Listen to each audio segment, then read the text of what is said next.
Karla Homolka, la Canadienne accusée de meurtre sur 2 jeunes filles, serait en Guadeloupe.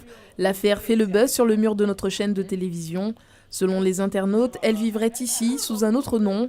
Karla Homolka serait en fait devenue Émilie, créatrice d'un site internet pour bébés. Elle se serait mariée et a 3 enfants. Jointe par téléphone, la jeune femme a coupé court à la conversation. Je voulais savoir si c'est vrai, parce qu'en fait tout le monde en parle en Guadeloupe.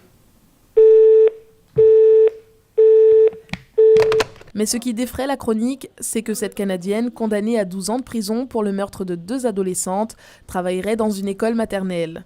Dans cette école, il y existe bien un patronyme, c'est en fait la directrice de l'établissement.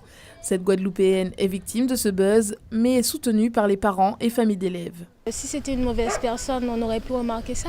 Et quelqu'un qui soit capable de tuer, je ne pense pas que cette personne-là aurait pu éduquer des enfants de maternelle, parce qu'il faut être patient, il faut avoir du cœur quand même. Alors qu'un criminel, je ne pense pas qu'un criminel aurait pu faire cours à des enfants de 3 ans quand même. La directrice reçoit de nombreux coups de téléphone. Le premier date de vendredi dernier.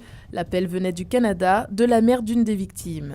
Elle n'a pas souhaité s'exprimer face à notre caméra, mais assure avoir porté plainte ce matin auprès du procureur de la République pour discrimination et harcèlement. Elle a également demandé de l'aide et une protection auprès de sa direction.